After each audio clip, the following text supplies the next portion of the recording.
النساء واتقوا الله الذي تساءلون به والأرحام إن الله كان عليكم رقيبا يا أيها الذين آمنوا اتقوا الله حق تقاته ولا تموتن إلا وأنتم مسلمون يا أيها الذين آمنوا اتقوا الله وقولوا قولا سديدا يصلح لكم أعمالكم ويغفر لكم ذنوبكم ومن يطع الله ورسوله فقد فاز فوزا عظيما أما بعد எல்லா புகழும் புகழ்ச்சியும் நம்மை படைத்து பரிபாலனம் செய்து கொண்டிருக்கக்கூடிய எல்லாம் வல்ல அல்லாஹ் ஒருவனுக்கே உரித்தாகட்டும். அல்ஹம்துலில்லாஹ். அன்பார்ந்த இஸ்லாமிய சகோதரர்களே, தாய்மார்களே, அல்லாஹ் சுப்ஹானஹு வ தஆலா மார்க்கத்தை அதன் தூய வடிவில் தெரிந்து கொள்வதற்காக வேண்டி அல்லாஹ் சுப்ஹானஹு வ தஆலா ஒவ்வொரு வாரத்திலேயும் நமக்கு பல சந்தர்ப்பங்களை என்ன செய்து வருகிறான், நமக்கு ஏற்படுத்தி தருகிறான். அந்த அடிப்படையில் இன்றைக்கு நம்ம அல்லாஹ் சுப்ஹானஹு வ தஆலா தன்னுடைய திருமறை குர்ஆனில் அல்லாஹ் நம்மை நேசிக்க வேண்டும் என்று சொன்னால் நாம் நேர்மையுடையவர்களாக நாம் என்ன செய்ய வேண்டும், நடந்து கொள்ள வேண்டும். இன்றைக்கு நாம் நிறைய விஷயங்களை பார்க்கலாம். ஒரு விஷயத்தை நாம் கைவிடுவதன் மூலமாக, ஒரு விஷயத்தை நம்ம ஓட்டை விடுவதன் மூலமாக பல விதத்திலே என்ன செய்யப்படுகிறோம், நம்ம கஷ்டப்படக்கூடியவர்களாக இருக்கிறோம். பொதுவாகவே அல்லாஹும் அல்லாஹுடைய தூதரும் ஒரு மனிதன் எப்படி நேர்மையாக நடந்து கொள்ள வேண்டும் என்பதை அல்லாஹும் அல்லாஹுடைய தூதரும் என்ன செய்கிறது, நமக்கு அழகாக சொல்லித் தருகிறார்கள். அப்ப இன்றைக்கு இந்த நேர்மையை நம்முடைய மனோ இச்சையின் அடிப்படையில் நாம் செயல்படக்கூடிய நேரத்தில் இன்றைக்கு நாம் என்ன செய்கிறோம், பல விதத்திலேயும் பாதிக்கப்படுகிறோம்.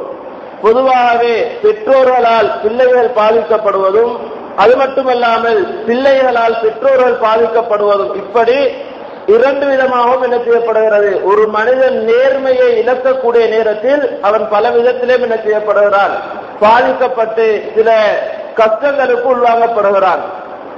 அன்பார்ந்தவர்களே, அல்லாஹ் சுப்ஹானஹு வ தஆலா நமக்கு சில விஷயங்களை ஏவுகிறான். பொதுவாகவே அல்லாஹ்வுக்கு நம்ம செய்ய வேண்டிய கடமைகள் இருக்கிறது, அல்லாஹ்வுக்கு நம்ம செய்ய வேண்டிய கடமைகள் இருக்கிறது. இந்த கடமைகளை கண்டிப்பாக நாம் என்ன செய்ய வேண்டும், நம்ம செய்தே ஆக வேண்டும். இதுல தொழுகையும் ரமலானுடைய மாதத்தில் நோன்பு நோட்பதும் இது எல்லாருக்கும் என்ன கடமையான ஒரு விஷயமாக இருக்குது. தொழுகையும் நோன்பு நோட்பதும் எல்லாருக்கும் கடமை. பருவ வயதை அடைந்த ஒரு பொதுவாகவே சிறு பிள்ளையாக இருந்தாலும் சரி, அவர்கள் 7 வயதை அடைந்து விட்டால் அவர்களுக்கு என்ன செய்ய வேண்டும், தொழுகையை ஏவ வேண்டும். அது மட்டுமல்லாமல் அவர்களை நோன்பு பிடிக்கிறதுக்கு என்ன செய்யணும், அவங்களுக்கு பயிற்சி கொடுக்கணும்.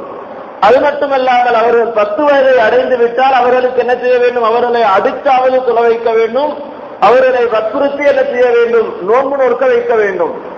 அவர்கள் பருவ வயதை அடைந்து விட்டால் அதற்கு பின்னாலே இந்த கடமையை அவர்கள் செய்யாமல் இருக்கிறாங்கன்னு சொன்னால் அதுக்கு பின்னாலே எப்படியான நிலையெல்லாம் கையாள வேண்டும் என்பதை அல்லாஹ்வுடைய தூதர் என்ன செய்திருக்கிறார், நமக்கு கற்றுத் தந்திருக்கிறார்கள். இதே மாதிரி அல்லாஹ்வுடைய கட்டளைக்கும் ஏவலுக்கும் என்ன வித்தியாசம் இருக்கிறது, விளங்கிச்சா? அப்ப அல்லாஹ்வுடைய கடமையில பாருங்களேன், நம்ம ஜகாத்து கொடுக்கிறது, அதே மாதிரி ஹஜ் செய்வது, இதுவெல்லாம் என்ன வசதி உள்ளவர்களுக்கு தான் என்ன இதுவெல்லாம் வந்துவிடும். அப்ப வசதி இல்லாதவர்கள் என்ன செய்து விடுவார்கள், இந்த இரண்டு விஷயத்திலையும் அவங்க தப்பித்துக் கொள்வார்கள், இல்லைங்களா? ஆனால் அல்லாஹ் சுப்ஹானஹு வ தஆலா ஏவக்கூடிய நேரத்துல பாருங்க, இன்னல்லாஹ நிச்சயமாக அல்லாஹ் யஅமுரு அவன் ஏவுகிறான், அவன் கட்டளையிடுகிறான், பில் அத்ல் நேர்மையாக நீதமாக நடக்குமாறு அல்லாஹ் கட்டளையிடுகிறான்.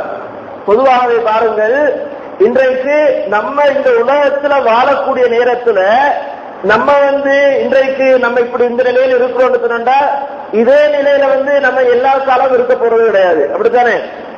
நம்ம ஒரு காலத்துல சிறுபிராயத்தில் இருந்தோம், அதே மாதிரி கைப்பிள்ளையாக இருந்து அதுல ஓடி ஆடக்கூடிய ஒரு பருவம் அதுக்கு பின்னால வாலிபர்களாக யுவதிகளாக இருந்து அதுக்கு பின்னால அப்படியே என்ன பல கட்டங்களை அடைந்து இன்றைக்கு நாம் இருக்கிறோம்.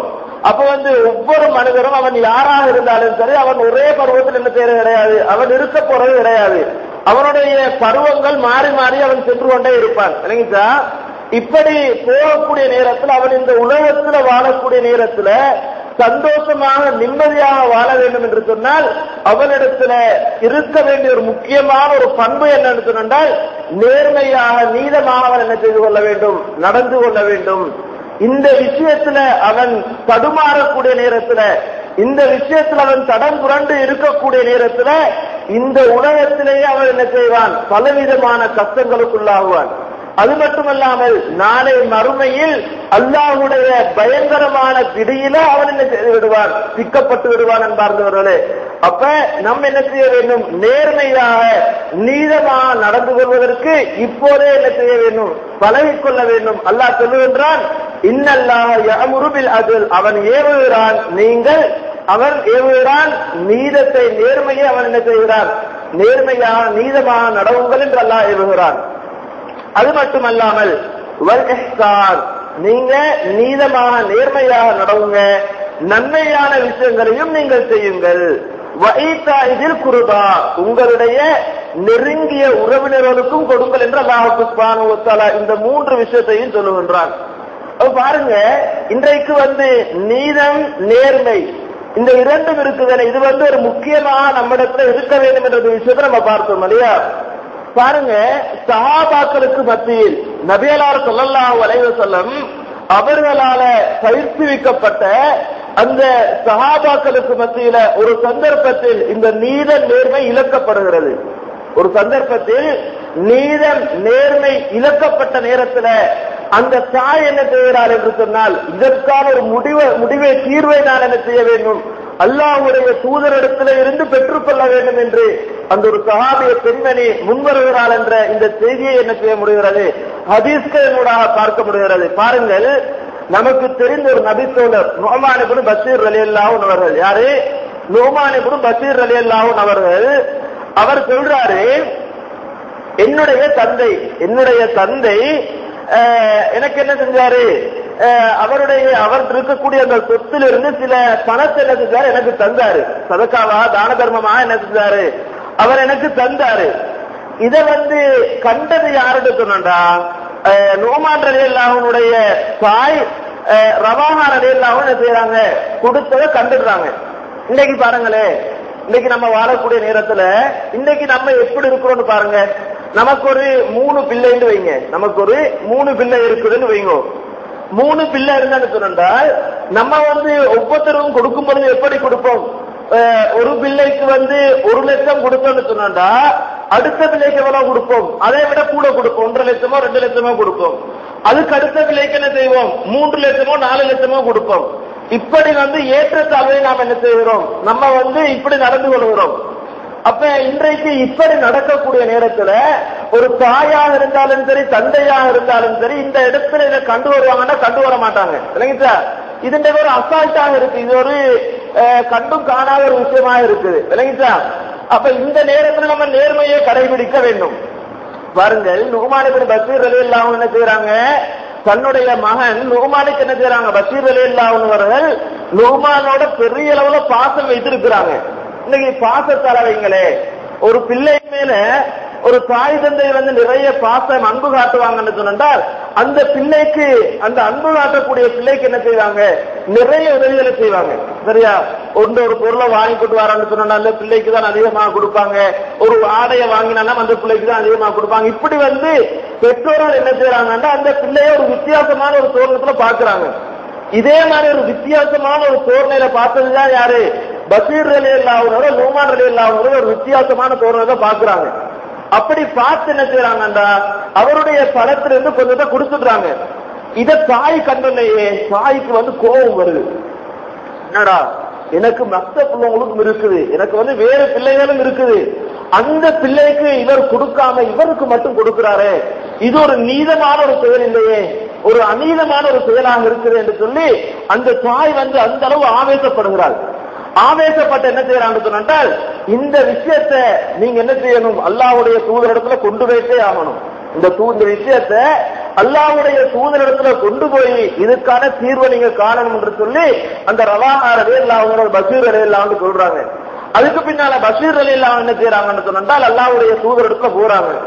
தூதரிடத்துல போய் நடந்த விஷயத்த சொல்றாங்க. என்னுடைய பணத்திலிருந்து கொஞ்சம் பணத்தை நான் என்ன செஞ்சேன், நூமானுக்கு கொடுத்தேன்னு சொல்றாரு. அப்ப சொன்னே அல்லாஹ்வுடைய தூதர் இதை கேட்டுட்டு சும்மா இருக்கல. இன்றைக்கு வைங்களே, இன்னைக்கு நம்ம யார்கிட்டையாவது ஒரு விஷயத்த போய் சொன்னாண்டு அவர் என்ன செய்வாரு, சரி நீங்க புரிஞ்சு கொண்டு போங்க, என்ன செய்ய சமாளிச்சு போங்க, புரிஞ்சுவோங்க இப்படி அவர் எங்களை சமாளித்து அனுப்புவாரு. ஆனால் அல்லாஹ்வுடைய தூதர் என்ன செய்யல, அந்த இருவரையும் சமாளித்து அளிக்கவில்லை, அனுப்பலாங்க. என்ன கேட்கிறாங்கன்னு சொன்னால் அல்லாஹ்வுடைய தூதர் பஷீர் ரலியல்லாஹு கேட்கிறாங்க, அப்ப அழுத்த விவலத்துக்க ஹாலா சொல்லுங்க, நீங்க இந்த செஞ்ச விஷயம் இருக்குதானே, இதை உங்களுடைய எல்லா பிள்ளைகளும் இப்படி கொடுத்தீங்களான்னு கேட்கிறாரு. நீங்க இந்த பணத்தை கொடுத்தீங்க தானே, இதே மாதிரி உங்களுடைய எல்லா பிள்ளைகளுக்கும் கொடுத்தீங்களான்னு கேட்கிறாங்க. அப்ப அவர் சொல்றாரு, காலலா நான் அப்படி செய்யலன்றாரு. பஷீர் ரலியல்லாஹு அப்படி செய்ய, நான் நூமானுக்கு மட்டும் தான் கொடுத்தேன் என்று சொல்றாரு. அப்ப அல்லாஹ்வுடைய தூதர் என்ன சொல்றாங்க தெரியுமா, இத்தகுல்லா அல்லாஹ்வை பயந்து கொள்ளுங்கள், இத்தகுல்லா அல்லாஹ்வை பயந்து கொள்ளுங்கள், வஅதிலு ஃபி அவுலாதிக்கும் உங்களுடைய பிள்ளைகளுக்கு மத்தியில் நீங்கள் நீதமாக நேர்மையாக நடந்து கொள்ளுங்கள் என்கிறாங்க. இன்றைக்கு பாருங்க, இந்த ஒரு விஷயம் இழக்கப்பட்டதுனால இன்றைக்கு நம்ம அநீதமாக நடந்ததின் காரணமாக இன்றைக்கு எத்தனை பெற்றோர்கள் தங்களுடைய வீடுகளிலிருந்து வெளியாக்கப்பட்டிருக்கிறான்னு யோசிச்சு பாருங்க. அது மட்டுமல்லாமல் இன்னும் பாத்தீங்கன்னு சொன்னால் சில பெற்றோர்களுக்கு வீட்டில இருக்க முடியாது, பெற்றோர்களுக்கு வீட்டிலேயே இருக்க முடியாது. ஏன்னு சொன்னா எங்கடா வீட்டை விட்டு விரட்டுறதுதான் பிள்ளை யோசிப்பாங்க. அது மட்டுமல்லாமல் இதுக்கு காரணம் என்னன்னு சொன்னால் அந்த பெற்றோர்கள் என்ன செய்யவில்லை, நேர்மையாக நடக்காததான் ஒரு முக்கியமான ஒரு காரணமாக இருக்கிறது. அந்த பெற்றோர்கள் நேர்மையாக நடந்திருப்பார்கள் என்று சொன்னால் இந்த ஒரு அவலநிலை என்ன செய்யாது, யாருக்கும் ஏற்படாது. இல்லைங்களா? பாருங்கள், அல்லாஹ்வுடைய தூதருடைய காலத்துல எத்தனையோ நிகழ்வுகள் நடந்திருக்கிறது. ஏதாவது பிரச்சனைகள் வந்துச்சு அல்லது எந்த பெற்றோராவது தன்னுடைய வீட்டிலிருந்து வெளியேற்றப்பட்டாங்க என்று நம்ம வரலாறுல காண முடிகிறதா? இல்லை, அந்த அளவு நேர்மையாக நடந்திருக்கிறார்கள். ஆனால் இந்த விஷயத்தில் இன்றைக்கு ஓரளவுல கடைசி நேரங்களில் கூட பெற்றோர்கள் என்ன செய்கிறார்கள், ஒரு தவறான ஒரு விடயத்தை செய்கிறார்கள், ஒரு தவறான ஒரு விஷயத்தை கையாளுகிறார்கள். பொதுவாகவே நமக்கு வாரிசுரிமை இருக்குதுன்னு வைங்க, நமக்கு நம்ம பெற்றோர்களாக இருக்கிறோம்னு சொன்னா நமக்கு நிறைய சொத்துகள் இருக்குதுன்னு வைங்க. அந்த சொத்தை நம்ம எப்ப பிரிக்கணும் தெரியுமா? அந்த பெற்றோர் என்ன செஞ்சிருக்கோம், தாயோ தந்தையோ என்ன செஞ்சிருக்கணும் சொன்னா தன்னுடைய பிள்ளைகளுக்கு போக வேண்டிய அந்த பங்கை அவர் இதை வச்சிருக்கணும், எல்லாத்தையும் சேகரித்து வச்சிருக்கணும்.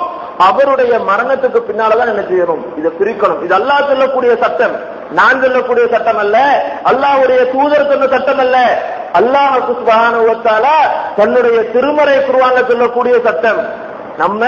நம்முடைய சொத்தை பிரிக்க வேண்டும் என்று சொன்னால் நம்முடைய தலையாணி கீழே என்ன செய்யணும், நமக்கு இவ்வளவு சொத்து இருக்கு, நம்ம இது வச்சிருக்கணும். நம்ம மௌத்தானதின் பின்னால நம்முடைய பிள்ளைகள் தான் என்ன செய்ய வேண்டும், அதை ஒருத்தர் பொறுப்பாக இருந்து பிள்ளைகள் எல்லாருக்கும் என்ன செய்யணும், அதை சமனாக பிரித்து கொடுக்க வேண்டும். இப்படி பிரித்து கொடுக்கக்கூடிய நேரத்தில் கூட இன்னும் ஒரு விஷயம் நடக்கிறது. இன்றைக்கு எப்படி தெரியுமா, இன்றைக்கு சில உலமாக்கள் பத்துவா கூட கொடுக்குறாங்க. எப்படின்னு சொன்னா அல்லாஹ் சுப்ஹானஹு வ தஆலா ஒரு ஆணுக்கு எந்த அளவு சொத்து கிடைக்க வேண்டும், ஒரு பெண்ணுக்கு எப்படி சொத்து போக வேண்டும் என்று அல்லாஹ் சுப்ஹானஹு வ தஆலா குர்ஆன்ல சொல்லுகின்றார். ஆனா இந்த சிலர்கள் என்ன செய்யறாங்கன்னு சொன்னால் எல்லாருக்கும் ஒரே அளவா என்ன செய்வோம், பிரிப்போம் என்று பிரிக்கிறாங்க. நம்முடைய ஒரு மகளுக்கு 2 ஏக்கர் என்று சொன்னால் மகனுக்கும் 2 ஏக்கர் தான், அல்லது மகனுக்கு 10 பேர் இருந்தால் பிள்ளை ஒரு பொம்பளை பிள்ளைக்கும் 10 பேர் தான். இப்படி இஸ்லாம் சொல்லவில்லை, இப்படி இஸ்லாம் சொல்லவில்லை. இஸ்லாம் பெண்ணுக்கு கிடைப்பது போல 2 பங்கு ஆணுக்கு கிடைக்க வேண்டும் என்று சொல்லுகிறது. ஆனால் இன்றைக்கு எப்படி நேர்மை நீதம் நடக்கிறது நினைச்சு பாருங்க. இன்னைக்கு பெற்றோர்கள் ஏன் தாக்கப்படுகிறார்கள், இந்த ஒரு காரணத்தினால்தான் பெற்றோர்கள் தாக்கப்பட்டுக் கொண்டிருக்கிறார்கள். இதுல நேர்மையாக சரியாக இன்றைக்கு பெற்றோர்கள் நடந்திருப்பார் என்று சொன்னால் அந்த பிள்ளைகளால் என்ன செய்ய மாட்டாங்க, அந்த பெற்றோர்கள் ஒரு காலம் பாதிக்கப்பட மாட்டார்கள்.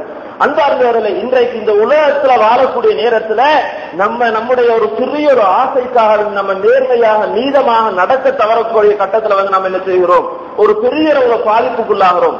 நபிகளார் என்ன சொன்னாங்க, பஷீர் ரலியல்லாஹு அன்ஹு நீங்க செஞ்சது பெரிய தவறு இல்லைன்னு சொல்லல, அல்லாஹ்வை பயந்துவோம். யார பயந்துவோ? நீ அல்லாஹ்வை பயந்துவோ. அல்லாஹ்வை பற்றிய உனக்கு அச்சம் இருந்தால் நீ இப்படி நடந்திருக்க மாட்டாய். அது மட்டுமல்லாமல் உங்களுடைய பிள்ளைகளுடைய விஷயத்தில் நீங்கள் நேர்மையாக நடந்து கொள்ளுங்கள். பிள்ளைகளுடைய விஷயத்தில் நேர்மையாக நடந்து கொள்ளுங்கள். இன்றைக்கு எவ்வளவு பிரச்சனை பாருங்க சகோதரர்களே. இன்றைக்கு திருமணத்துடைய விஷயத்தை சும்மா நினைத்து பாருங்களேன். திருமணத்துல இன்னைக்கு ஒரு பொம்பளை பிள்ளைக்கு ஒரு 2 லட்சத்துக்கு கொடுக்குறேன்னு வைங்க. ஒரு 2 லட்சத்துக்கு கொடுக்குறான்னு சொன்னால் அந்த ஆம்பளை பிள்ளைக்கு அந்த 2 லட்சத்துல காவாசும் கொடுக்க மாட்டாங்க. 2 லட்சத்துல காவாசும் ஆம்பளை பிள்ளைக்கு இருக்காது. அப்ப இன்றைக்கு ஒரு பொம்பளை பிள்ளைக்கு 2 லட்சம் கொடுக்குறான்னு சொன்னால் ஆம்பளை பிள்ளைக்கு 4 லட்சம் கொடுக்கணுமாங்களே. கொடுக்கப்படுகிறதா? இல்லை. எங்கே நேர்மை என்று பாருங்கள். நம்ம அல்லாஹ்வுடைய நேசத்தை எப்படி பெற்றுக் கொள்வது? அல்லாஹ்வுடைய சுவர்க்கத்தில் நம்ம எப்படி நுழைவது? சுவர்க்கத்தில் நுழைய முடியுமா? நம்ம ஆசை வைக்கிறோம், ஆதரவு வைக்கிறோம். சுவர்க்கத்துக்கு நுழையணும் என்று ஆசை வைக்கிறோம், ஆதரவு வைக்கிறோம். எப்படி நம்ம நுழைவது? இந்த உலகத்திலேயே நம்ம கோட்டை விட்டு விட்டோமே. அன்பார்ந்தவர்களே, அல்லாஹ்வுடைய தூதர் சொல்றாங்க, உங்களுடைய பிள்ளைகளுக்கு மத்தியில் நீங்கள் நீதமாக நேர்மையாக நடந்து கொள்ளுங்கள் என்று அல்லாஹ்வுடைய தூதர் என்ன செய்யறாங்க? நமக்கு சொல்றாங்க. அது மட்டுமல்லாமல் பாருங்கள், அன்றைய காலத்துல சுதந்திரமாக இருந்த மக்களாக இருந்தாலும் சரி, அவர்கள் கஷ்டமாக வாழக்கூடிய மக்களாக இருந்தாலும் சரி, அவர்களுக்கு மத்தியில் எப்படி நேர்மை நீதம் இருந்திருக்கிறது பாருங்க. ஒரு சந்தர்ப்பத்துல ஆயிஷா ரலியல்லாஹு அன்ஹா அவங்க சொல்றாங்க, என்னிடத்துல ஜாஅத்னி மிஸ்கீனா, ஒரு மிஸ்கீன் பொம்பளை, ஒரு மிஸ்கின் பெண்மணி அல்லாஹ்வுடைய தூதருடைய மனைவி ஆயிஷா ரலியல்லாஹு வாராங்க. அப்ப வரக்கூடிய நேரத்துல அந்த பெண் எப்படி வாராங்கன்னு சொன்னால், தஹ்மிலு இப்னத்தைனி, 2 பெண் குழந்தைகளை என்ன செய்யறாங்க? தன்னுடைய கரத்துல சுமந்து கொண்டு வராங்க. 2 பெண் பிள்ளைகளை கரத்துல தூக்கி கொண்டு ஆயிஷா ரலியல்லாஹு அன்ஹா வீட்டுக்கு வராங்க. அப்ப என்ன கேட்கிறாங்கன்னு சொன்னால், எனக்கு என்ன செய்யுங்க, ஏதாவது உணவு தாங்க சாப்பிடுறதுக்குன்னு கேட்கிறாங்க. அன்னைக்கு ஆயிஷா ரலியல்லாஹு அன்ஹா வீட்டுல ஒன்றுமே இல்ல கொடுக்கறதுக்கு, ஒன்றுமே இல்ல கொடுக்கறதுக்கு. ஆனால் ஆயிஷா ரலியல்லாஹு அன்ஹா என்ன செய்யறாங்க தெரியுமா? 3 ஈத்தம்பழங்கள் எடுத்து அந்த தாயுடைய கையில கொடுக்குறாங்க. 3 ஈத்தம்பழங்கள் எடுத்து அந்த தாயுடைய கையில கொடுத்துடுறாங்க. அப்ப தாயுடைய கையில கொடுத்தோன்னையே, பொதுவாகவே இன்றைக்கு நம்முடைய நிலைப்பாட்டில் எப்படி இருக்கும்? ஒருத்தர் 3 பேர் வராங்க, 2 புள்ள இருக்குது, ஒரு உண்மை இருக்குது, அல்லது ஒரு வாப்பா 2 புள்ள இருக்குன்னு வைங்களேன். 3 பேர் வந்தா ஒரு 10 ரூபாயோ 20 30 ரூபா கொடுத்தா என்ன செய்வாங்க? 3 பேரும் 10 ரூபா எடுத்துன்னு போயிடுவாங்க. அப்படித்தானே? 3 பேரும் 10 ரூபா பிரித்து கொடுத்துன்னு போயிடுவாங்க. அந்த தாயிட்ட ஆயிஷா ரலியல்லாஹு என்ன செய்யறாங்க? 3 ஈத்தம்பழத்தை தான் கொடுக்குறாங்க. 3 ஈத்தம்பழத்தை கொடுத்தோன்னே அந்த தாய் என்ன செய்யறாரு தெரியுமா? அவருடைய ஒரு மகளுக்கு ஒரு ஈத்தப்பழத்தையும் அடுத்த மகளுக்கு என்ன செய்யறாங்க? அடுத்த ஈத்தப்பழத்தையும் கொடுத்து 2 பேரும் சாப்பிடுது. அப்ப அந்த தாய் என்ன செய்யறாங்க? அடுத்த ஈத்தப்பழத்தை சாப்பிடுறதுக்கு வாய்க்கு அந்த பெண்மணி கொண்டு போகிறார். அடுத்த ஈத்தப்பழத்தை சாப்பிடுறதுக்கு வாய்க்க கொண்டு போகக்கூடிய நேரத்துல 2 பிள்ளைகளும் என்ன செய்கிறது? உம்மாவுடைய மூஞ்ச பார்க்குது. உம்மாவுடைய மூஞ்ச பார்த்தனையே அந்த பெண்மணி மீண்டும் என்ன செய்கிறாள்? அந்த ஒரு ஈத்தப்பழத்தை சரிபாதியாக 2ஆக பிரித்து அந்த 2 பிள்ளைகளுக்கும் மீண்டும் கொடுத்து விடுகிறார். அன்பார்ந்தவர்களை பாருங்கள், அந்த பெண்மணி ஒரு பெரிய பணக்கார பெண்மணியும் அல்ல, மிஸ்கின் பெண்மணி, ஏல பொம்புல. அன்பார்ந்தவர்களே, எப்படி நடந்து கொள்கிறார்? நேர்மையாக நீதமாக நடந்து கொள்கிறார். அந்த விஷயத்தை ஆயிஷா ரலியல்லாஹு அன்ஹா சொல்றாங்க,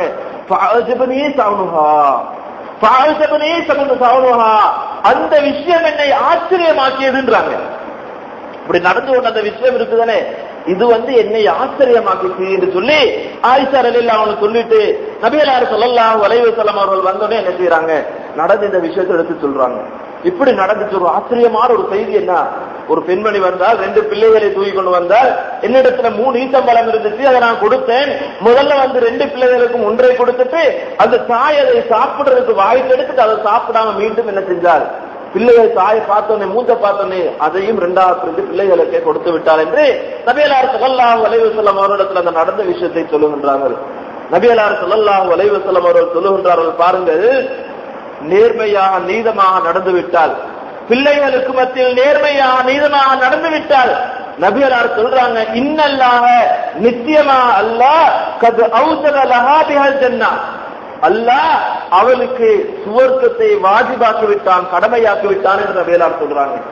பாருங்கள் அன்பார்ந்த, இந்த காரணத்துக்கு சும்மா நடந்த ஒரு வீட்டுல ரோட்ல போகக்கூடிய ஒரு விஷயத்தை செய்வதற்காகவா? அல்லது பொதுவான ஒரு விஷயத்தை செய்வதற்காகவா?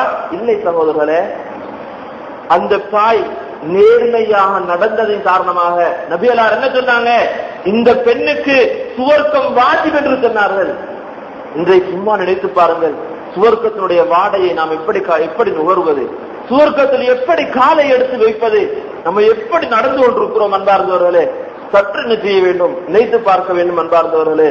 அது மட்டுமல்லாமல் நபியலார் ஸல்லல்லாஹு அலைஹி வஸல்லம் அவர்கள் சொல்லுகின்றார்கள், அந்த 2 பிள்ளைகளும் அந்த தாய் நரகத்துக்கு போகாம திரையாக இருப்பார்கள் என்று நபியலார் ஸல்லல்லாஹு அலைஹி வஸல்லம் அவர்கள் சொல்லுகின்றார்கள். நேர்மையாக நடந்தால், நீளமாக நடந்தால் பெற்றோர்களுக்கு சுவர்க்கம் வாஜிப். அது மட்டுமல்லாமல் அந்த பெற்றோர் நரகத்துக்கு போய் நுழைந்துவிடக் கூடாது என்பதற்காக அந்த பிள்ளைகள் என்ன செய்யும், அவர்களுக்கு தடையாக இருக்கும் என்றும் நபியலார் ஸல்லல்லாஹு அலைஹி வஸல்லம் என்ன செய்யறாங்க, நமக்கு சொல்லுகின்றார்கள். அது மட்டுமல்லாமல் பாருங்கள், நம்ம நீதமாக நேர்மையாக நடப்போம் என்றால், நீதமாக நேர்மையாக நடப்போம் என்று சொன்னால் அல்லாஹ்வுடைய அன்பு எனக்கு லேசா கிடைக்கிறது. அல்லாஹ்வுடைய அன்பு லேசாக கிடைக்கிறது அன்பார்ந்தவர்களே. பாருங்கள், அல்லாஹ் சுப்ஹானஹு வ தஆலா 49வது அத்தியாயத்தின் 9வது வசனத்திலே சொல்லுகின்றான், வஅக்ஸிது, நீங்கள் நீதமாக நேர்மையாக நடவுங்கள், நீங்கள் நீதமாக நேர்மையாக நடவுங்கள். இன்னல்லாஹு யுஹிப்புல் முக்ஸிதீன், நிச்சயமாக அல்லாஹ் நீதமாக நடக்கக்கூடியவர்களை நேசிக்கிறான். அல்லாஹ்வுடைய அன்பு எப்படி கிடைக்குது? இந்த உலகத்துல நாளை மறுமையில அல்லாஹ்வுடைய அன்பு நமக்கு வேண்டும் என்று சொன்னால் எப்படி கிடைக்குது? லேசா நம்ம நீதமாக நேர்மையாக நடப்போம் என்று சொன்னால் அல்லாஹ்வுடைய அன்பு என்ன செய்கிறது, நமக்கு லேசாக கிடைத்து விடுகிறது அன்பார்ந்தவர்களே. இன்றைக்கு நானும் நீங்களும் எப்படி நடந்து கொண்டிருக்கிறோம் என்பதை நாம் என்ன செய்ய வேண்டும், சற்று சிந்தித்து பார்க்க வேண்டும் அன்பார்ந்தவர்களே.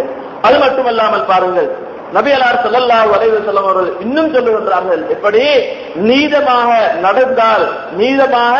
நடந்தால் நமக்கு மறுமையில அல்லாஹ் சுப்ஹானஹு வ தஆலா அரசுடைய நிழலை பெறுகிறான். மறுமையுடைய நாளில் முதலாவது நிகழ்வில் அரசுடைய நிழலை அல்லாஹ் சுப்ஹானஹு வ தஆலா தருகிறான். பாருங்கள், அபூ ஹுரைரா ரலியல்லாஹு அன்ஹு அறிவிக்கக்கூடிய ஒரு செய்தி. நபியலார் ஸல்லல்லாஹு அலைஹி வஸல்லம் சொல்றாங்க, சபஅத்துன் யுலில்லுஹுமுல்லாஹு யௌமல் கியாமத்தி ஃபீ லில்லிஹி யௌமல் லா இல்லாஹ இல்லா லில்லாஹ். அந்த மறுமையுடைய நாளில் எந்த நிழலுமே இல்லாத அந்த நேரத்துல, மறுமையுடைய நாள்ல சிலர்களுக்கு என்ன கிடைக்காது, எந்த ரீதியிலையும் எந்த நிழலுமே கிடைக்காது. அவர்கள் மிகவும் கஷ்டத்துக்குள்ளாக இருப்பாங்க, மிகவும் பிரச்சனைகளுக்குள்ளாக இருப்பாங்க.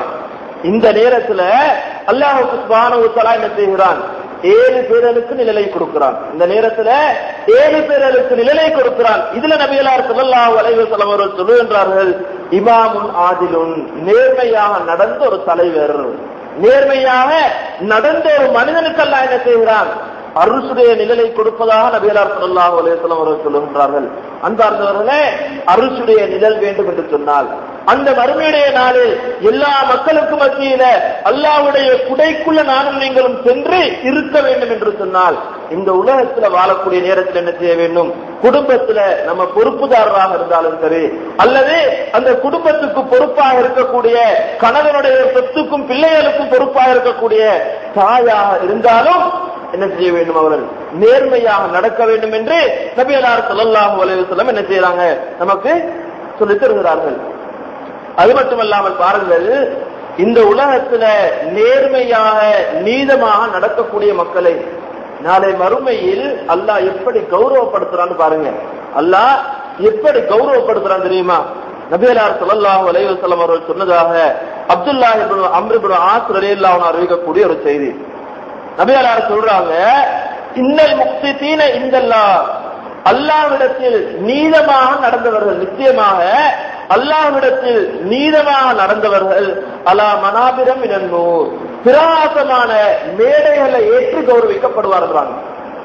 மறுமையில அல்லாஹ் என்ன செய்கிறான், உலகத்துல நீதமாக நடந்தவர்களை பிரகாசமாக பளிச்சென்று வீசக்கூடிய அந்த மேடைகள் எல்லாம் என்ன செய்கிறான், ஏற்று கௌரவப்படுத்துகின்றார் நபிகளார் ஸல்லல்லாஹு அலைஹி வஸல்லம் சொல்றாங்க. அன்பார்ந்தவர்களே, சற்று நினைத்து பாருங்கள், இன்றைக்கு உலகத்துல வாழக்கூடிய நேரத்துல நம்ம என்ன செய்வோம், ஒரு மேடையில ஏறி நம்ம கௌரவிக்கப்படுறது எல்லாரும் விரும்புவோம் இல்லையா?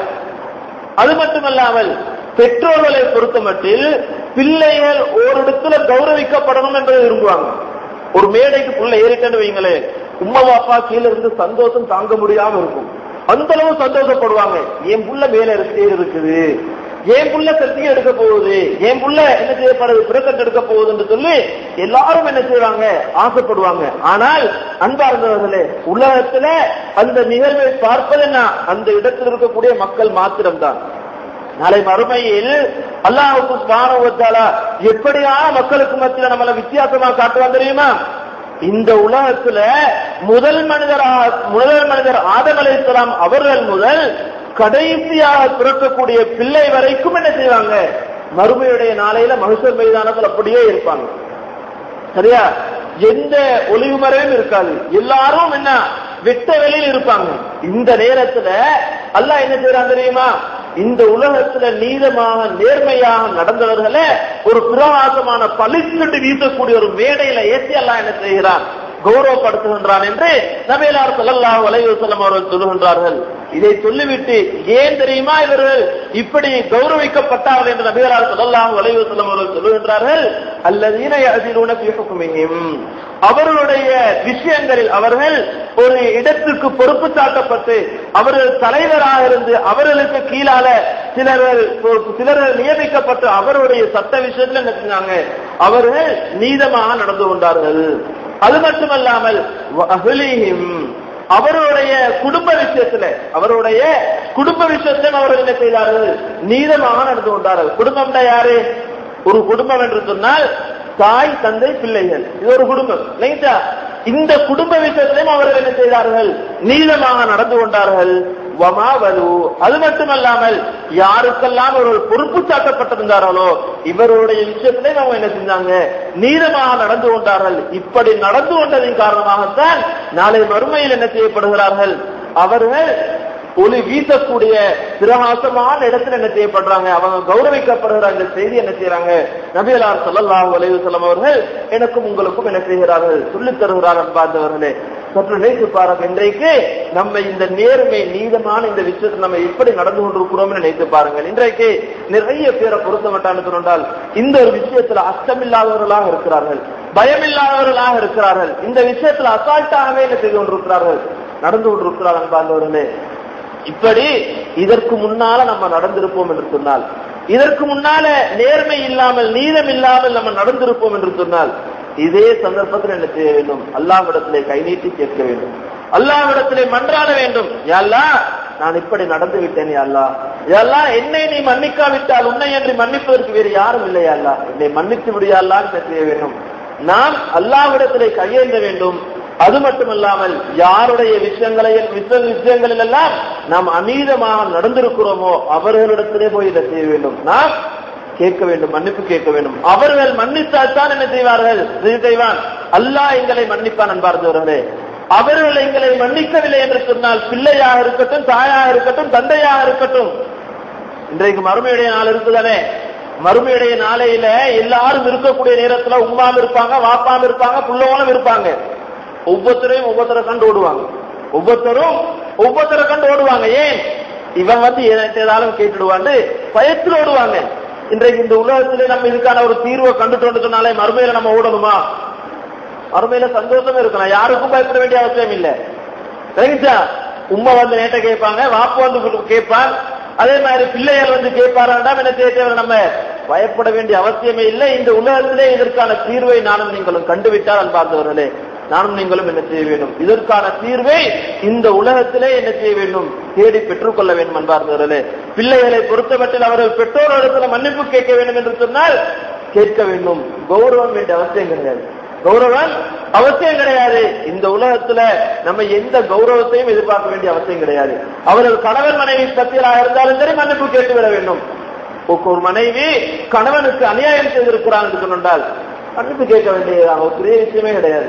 அது மாதிரி பெற்றோர்கள் பிள்ளைகளுக்கு அநியாயம் செய்திருக்கிறார் என்று சொன்னால் அந்த பிள்ளைகள் என்ன செய்ய வேண்டியதுதான், பிள்ளைகளிடத்துல பெற்றோர்கள் என்ன செய்ய வேண்டியதுதான், பிள்ளைகளிடத்துல மன்னிப்பு கேட்க வேண்டியதுதான்.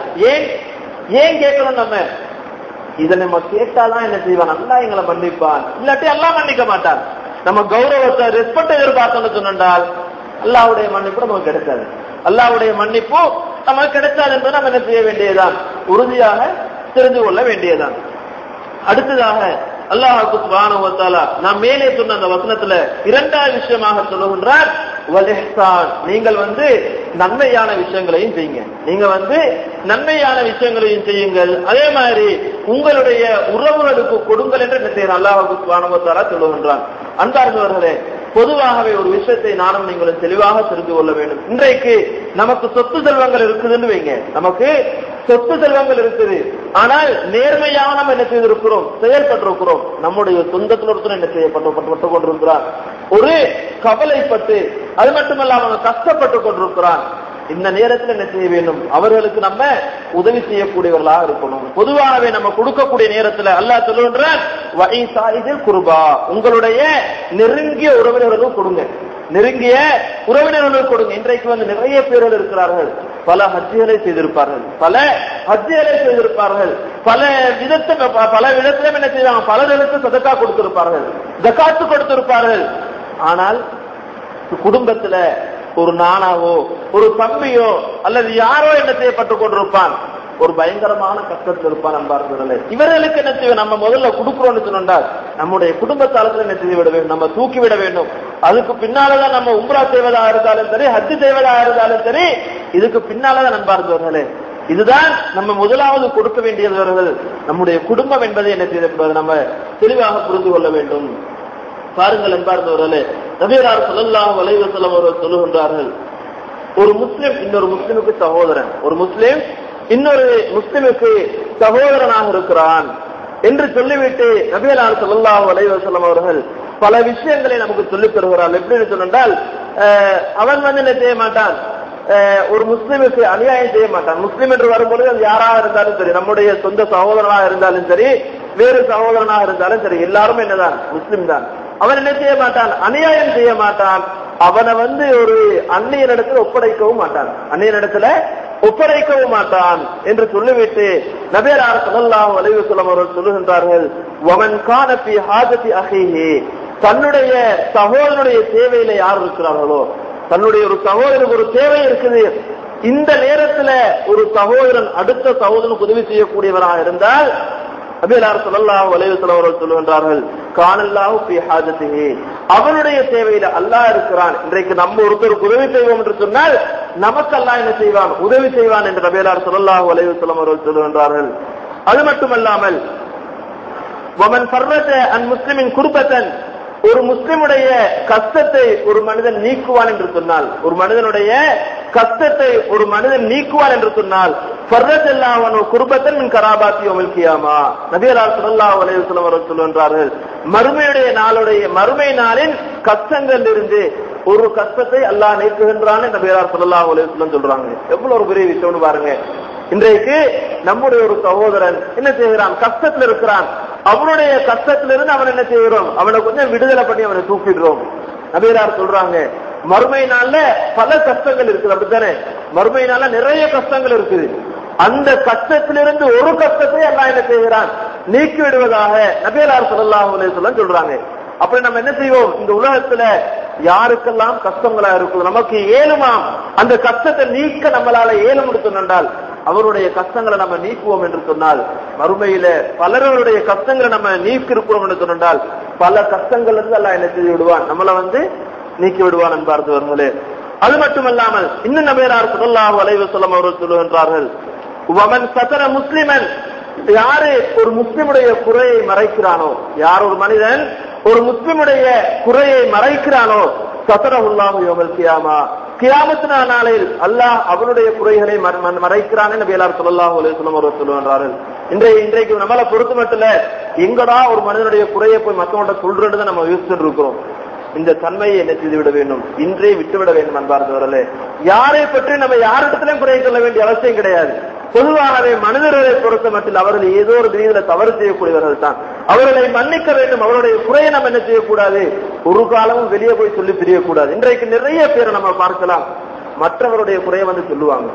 நிறைய பேரை பார்க்கலாம், மற்றவருடைய குறையை அடுத்தவன்ட்ட போய் சொல்லுவாங்க. குடும்பத்தில் இருக்கக்கூடிய குறையை மற்றவன்ட்ட போய் சொல்லுவாங்க. இதெல்லாம் என்ன செய்யக்கூடாது, ஒரு காலம் சொல்லக்கூடாது அன்பார்ந்தவர்களே.